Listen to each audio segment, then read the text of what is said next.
الیوم اکملت لکم دینکم واتممت علیکم نعمتی ورضیت لکم الاسلام۔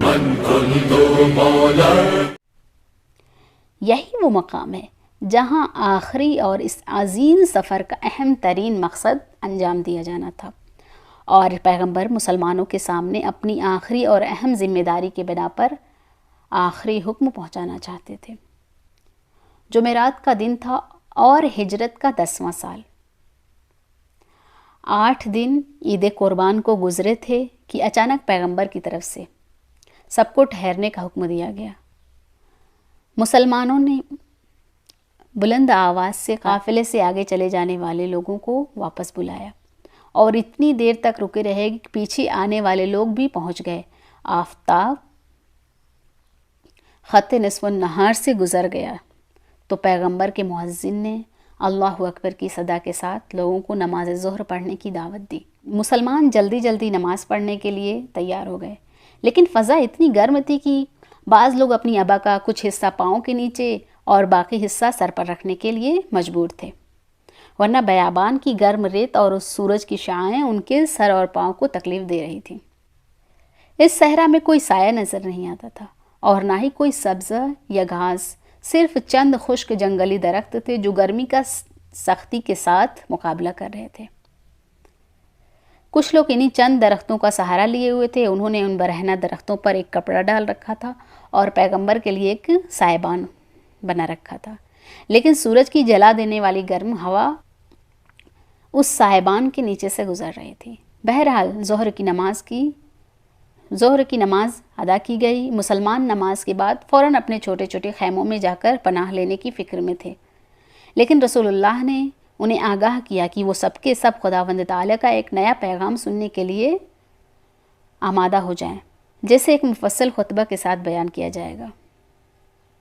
جو لوگ رسول اللہ صلی اللہ علیہ وسلم سے دور تھے وہ اس عظیم اجتماع پر پیغمبر صلی اللہ علیہ وسلم کا ملکوتی اور نورانی چہرہ دیکھ نہیں پا رہے تھے، لہٰذا اونٹوں کے پالانوں کا منبر بنایا گیا۔ پیغمبر اس پر تشریف لے گئے، پہلے پروردگار عالم کی حمد و ثنا بجا لانے اور خدا پر بھروسہ کرتے ہوئے یوں خطاب فرمایا: میں عنقریب خداوند متعال کی دعوت پر لبیک کہتے ہوئے تمہارے درمیان سے جانے والا ہوں۔ میں بھی جواب دہ ہوں اور تم لوگ بھی جواب دہ ہو۔ تم میرے بارے میں کیا کہتے ہو؟ سب لوگوں نے بلند آواز میں کہا کہ ہم گواہی دیتے ہیں کہ آپ نے فریضہ رسالت انجام دیا اور خیر خواہی کی ذمہ داری کو انجام دیا اور ہماری ہدایت کی ذمہ داری میں صحیح وہ کوشش کی، خدا آپ کو جزائے خیر دے۔ اس کے بعد آپ نے فرمایا: کیا تم لوگ خدا کی وحدانیت، میری رسالت اور روز قیامت کی حقانیت اور اس دن مردوں کی قبروں سے مبعوث ہونے کی گواہی نہیں دیتے؟ سب نے کہا: کیوں نہیں، ہم سب گواہی دیتے ہیں۔ آپ نے فرمایا ہے خدایا گواہ رہنا۔ آپ نے مزید فرمایا: اے لوگو، کیا تم میری آواز سن رہے ہو؟ انہوں نے کہا: ہاں۔ اس کے بعد سارے بیابان پر سکوت کا عالم طاری ہو گیا، سوائے ہوا کی سنسناہٹ کے کوئی چیز سنائی نہیں دیتی تھی۔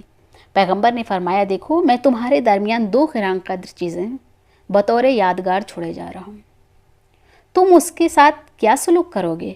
حاضرین میں سے ایک شخص نے پکار کر کہا: یا رسول اللہ، وہ 2 گراں قدر چیزیں کون سی ہیں؟ تو پیغمبر اکرم نے فرمایا: پہلی چیز تو اللہ تعالیٰ کی کتاب ہے، اس کا ایک سرا پروردگار عالم کے ہاتھ میں ہے اور دوسرا سرا تمہارے ہاتھ میں ہے، اس سے ہاتھ نہ ہٹانا ورنہ تم گمراہ ہو جاؤ گے۔ دوسری گراں قدر یادگار میرے اہل بیت ہیں اور مجھے خدائے لطیف و خبیر نے خبر دی ہے کہ یہ دونوں ایک دوسرے سے جدا نہیں ہوں گے یہاں تک کہ بہشت میں مجھ سے آ ملیں گے۔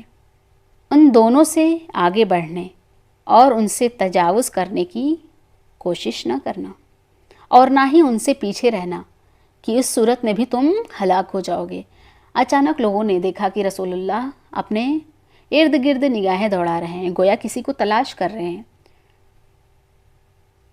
جو ہی آپ کی نظر حضرت علی علیہ السلام پر پڑی، فوراً ان کا ہاتھ پکڑ لیا اور انہیں اتنا بلند کیا کہ دونوں کی بغلوں کی سفیدی نظر آنے لگی، اور سب لوگوں نے انہیں دیکھ کر پہچان لیا کہ یہ تو اسلام کا وہی سپہ سالار ہے کہ جس نے کبھی شکست کا منہ نہیں دیکھا۔ اس موقع پر پیغمبر اکرم کی آواز زیادہ نمایاں اور بلند ہو گئی اور آپ نے ارشاد فرمایا، اے لوگو بتاؤ وہ کون ہے جو تمام لوگوں کی نسبت مومنین پر خود ان سے زیادہ اولویت رکھتا ہے؟ اس پر سب حاضرین نے بے ایک آواز جواب دیا کہ خدا اور اس کے پیغمبر بہتر جانتے ہیں۔ تو پیغمبر نے جواب دیا، خدا میرا مولا اور رہبر ہے اور میں مومنین کا مولا اور رہبر ہوں، اور میں ان کی نسبت خود ان سے زیادہ حق رکھتا ہوں، اور میرا ارادہ ان کے ارادے پر مقدم ہے۔ اس کے بعد فرمایا، فمن کنت مولاہ فہذا علی مولا، یعنی جس کا میں مولا ہوں علی بھی اس کے مولا اور رہبر ہیں۔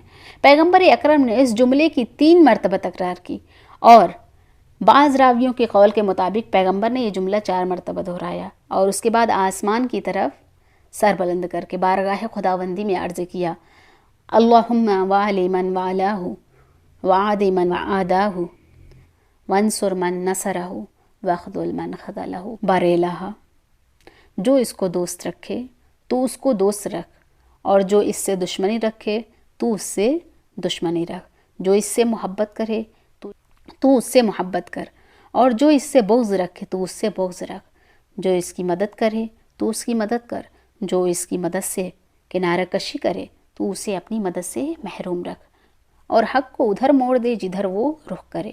اس کے بعد فرمایا، تمام حاضرین آگاہ ہو جائیں کہ یہ سب کی ذمہ داری ہے کہ وہ اس بات کو ان لوگوں تک پہنچائیں جو یہاں پر اس وقت موجود نہیں ہیں۔ پیغمبر کا خطبہ ختم ہو گیا۔ پیغمبر پسینے میں شرابور تھے۔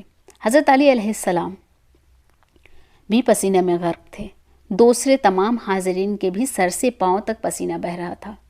اب اس جمعیت کی صفیں ایک دوسرے سے جدا نہیں ہوئی تھیں کہ جبرائیل امین نازل ہوئے وحی لے کر، اور پیغمبر کو ان الفاظ میں تکمیل دین کی بشارت دی، الیوم اکملت لکم دینکم واتممت علیکم نعمتی ورضیت لکم الاسلام دینا۔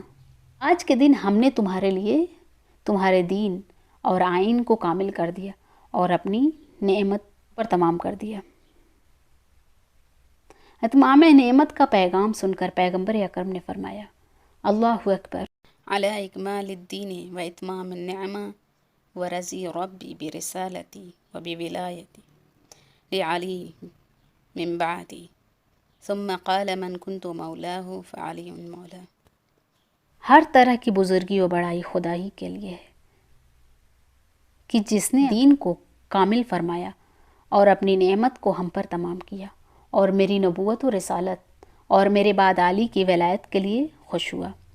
پیغمبر کی زبان مبارک سے امیر المومنین علی بن ابی طالب علیہ السلام کی ولایت کا اعلان سن کر حاضرین میں مبارکباد کا شور بلند ہوا۔ لوگ بڑھ چڑھ کر اس اعزاز و منصب پر حضرت علی کو اپنی طرف سے مبارکباد پیش کرنے لگے۔ معروف شخصیتوں میں سے حضرت ابوبکر اور حضرت عمر کی طرف سے مبارکباد کے یہ الفاظ تاریخ کے اوراق میں محفوظ ہیں کہ انہوں نے کہا تھا کہ مبارک ہو اے فرزند ابو طالب، کہ آپ میرے اور تمام صاحبان ایمان مردوں اور عورتوں کے مولا اور رہبر ہیں۔ اس وقت ابن عباس نے کہا تھا کہ بخدا یہ عہد و پیمان سب کی گردنوں میں باقی رہے گا۔ اس موقع پر مشہور شاعر روز غدیر